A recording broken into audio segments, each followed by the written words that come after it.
But for a small company or a medium-sized company, maybe you've got a SaaS product, or maybe you're a mid-sized industrial company and you've got like a customer experience kind of thing where customers log in and manage their data and stuff like that.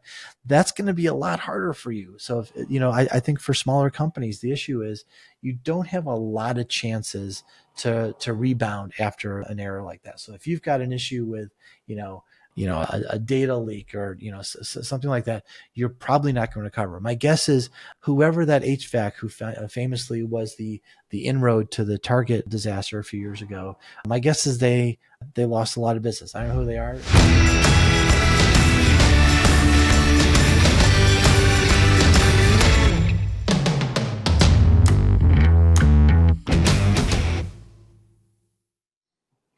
All right, everyone's talking about CrowdStrike, so it's time for my hot take on this. And I think what I want to talk about is how there are lessons about both the software development and release side of things, but also the lessons of like big company versus kind of the mid-sized companies that we often work with, and what's different about your reputation.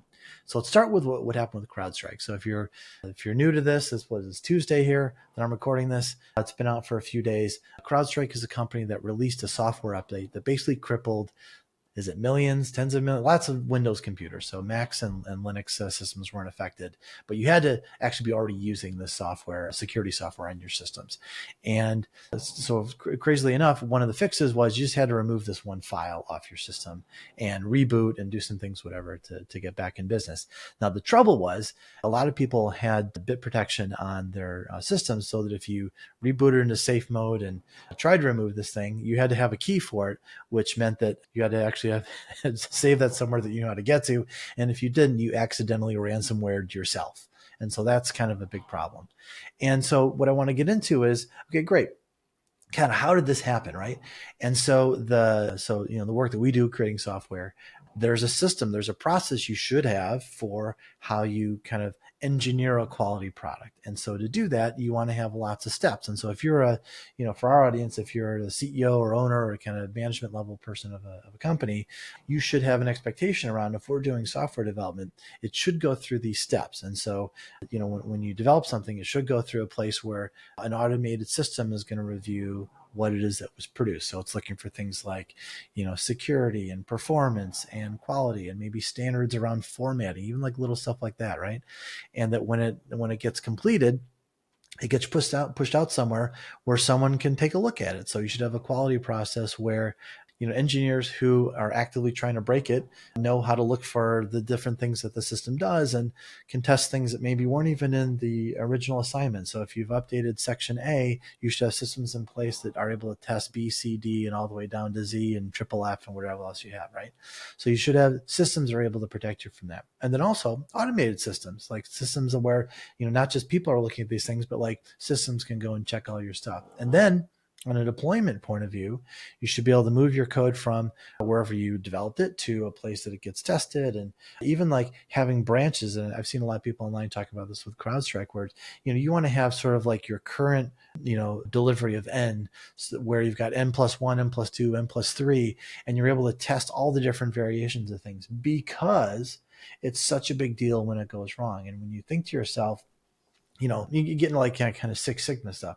How much downtime really is 5 nines? And so someone will correct me here in the comments here, but I feel like the 5 nines is like, it actually amounts to a couple hours, few hours a year of downtime. And that's, while manageable for most, disastrous for many. So if you're Amazon and you're down for 5 hours, like how much of a reputation hit is that? And, 4 nines changes it to like maybe a large number of hours, right? And it's like, so you're in a zone where you're really kind of reputation management zone, right?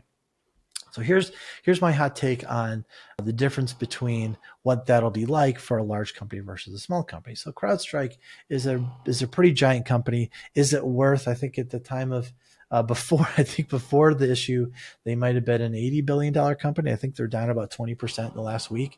So maybe they're, in the 60s right now. Still a pretty big company. They have a lot of big install base. My guess is they will recover, maybe not fully, right? But if I were a company or a tech leader at a company, would I be looking at options? Like if we didn't have anything and I was shopping, would I buy CrowdStrike this week? The answer is probably no. And even if I liked it, imagine trying to get that through the CEO and a board process, like surely anybody else right now, right? So think about what that's like for CrowdStrike. As a big company, they have a PR team. They've got a rapid response team. They've got like kind of probably the infrastructure to respond. Maybe they didn't do such a great job. I think if you look at the CEO's history, he was part of the McAfee. He was CEO of McAfee when they had their big debacle maybe about 10 years ago. So maybe that's endemic to his style, right? I don't know. But for a small company or a medium-sized company, maybe you've got a SaaS product, or maybe you're a mid-sized industrial company and you've got like a customer experience kind of thing where customers log in and manage their data and stuff like that. That's going to be a lot harder for you. So if I think for smaller companies, the issue is you don't have a lot of chances to rebound after an error like that. So if you've got an issue with a data leak or something like that, you're probably not going to recover. My guess is whoever that HVAC who famously was the inroad to the Target disaster a few years ago, my guess is they lost a lot of business. I don't know who they are, and maybe they can maybe someone connects us with them. I don't know. But like thinking about the reputation impact, first of all, for a mid-sized company, you're really going to have trouble coming back from a big issue like that because there are so many other options, right? Thinking about the financial consequences. What happens when, a large company like CrowdStrike, they've got money from the market, they've got money from investors, they've got a war chest to deal with how to manage that. Whereas maybe a smaller company, if imagine for yourself what happened in CrowdStrike. Imagine 20% of your customers cancel their subscription today. What would that do to you? How would you handle that? I think probably, thinking about like crisis management teams, a large company probably has that ready to go. They're probably working on other things. They've got teams ready to address that. You probably don't. Thinking about, your team is, when we work with mid-sized companies, the thing I think we hear the most often is we are already completely maxed out. We can't take on another thing. For Monty Python fans, like they can't eat another bite. That's kind of where they're at. So the idea of also now we're a rapid response team on the weekend because something blew up, it's not tenable, right? Then think about customer trust. Smaller companies, it's harder to regain trust after an event because it does feel like, maybe this is at risk. Maybe this company, this product's at risk. They don't have the track record and probably, there are options for them. And in some industries, maybe there's even regulatory scrutiny. If you've had something where there's an error and a data problem, that might attract regulatory attention that you're not really interested in and probably never were. But now there's a magnifying glass on things.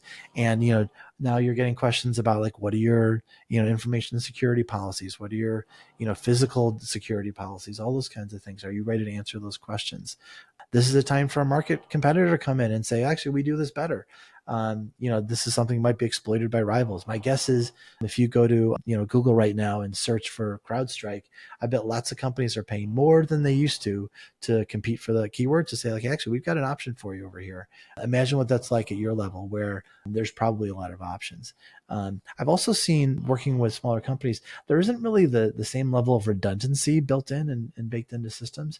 So, the idea that like, we've got a fallback, we've got a hot swappable system just isn't really tenable for a smaller company. And so you might only have the one, area that you can actually work in here. This probably isn't true for a lot of companies, but if you've got investors, this is the time investors are going to pick up the phone and call you. They're not excited about seeing their investment on probably an already risky, not too liquid situation be compromised by something that was probably a preventable incident, right?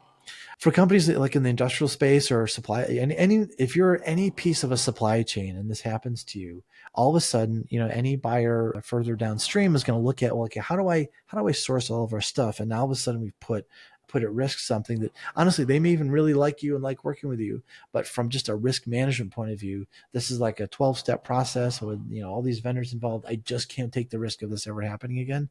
Cause now the thing that I expected to arrive in 4 weeks is now 8 weeks and now blows everything up downstream. It's just not going to be an exciting thing for you. So I think the things to take away from this CrowdStrike situation are that there's some really unsexy things that mid-sized companies need to take a look at if you're involved in software. And those things are making sure you've got a quality process that can deliver something in a safe, consistent manner. It costs more and it takes longer and it is so frustrating, but the risk is reputation, financial, customer trust, regulatory, competition, all these things that we talked about. They're all just going to come flooding down into your company, and it's going to be, you're not going to be able to react fast enough, right? So investing in that sooner when you have time to do it, again, it's so unattractive. It's just not the thing you want to be working with, and yet it'll protect you so much downstream. And honestly, when we work with clients, it is probably the thing that gets pushed to the back burner the fastest and the most often, because most often, if you're trying to launch a new product, if you're trying to bring new, technology into the company, it's the thing that you want to get going quicker and you want to get it out to market faster. And so finding a balance between, what are we actually trying to accomplish here in terms of like competition and first to market and delivering better customer experience? How do we balance that with a safe, predictable quality process? And let's not end up like CrowdStrike. And the example that I came up with is, if you think about kind of going back to that obituary idea, there's the one thing that you did that's going to end up on the reputation. And if you think about a company, it's up until day X, they deliver great, the customer service is terrific, and the products are a great fit for our stuff. And once something like this happens, it's always going to be those three things. And this one time they put us out of business for 2 weeks. And when you think about like, a big brand, think about Will Smith, right? Will Smith had the big slap moment and everyone was down on Will Smith for a while. And I think he's starting to come back because he's just too big a brand. And on the other side of things, it's like, Amber Heard or Kevin Spacey, I don't think we're ever going to hear from them again. And so, I think it's because they're just not quite big enough of a brand. And I think that the mid-sized companies we work with, this is a lesson that, like, take this lesson now so that it doesn't bite you in the butt later.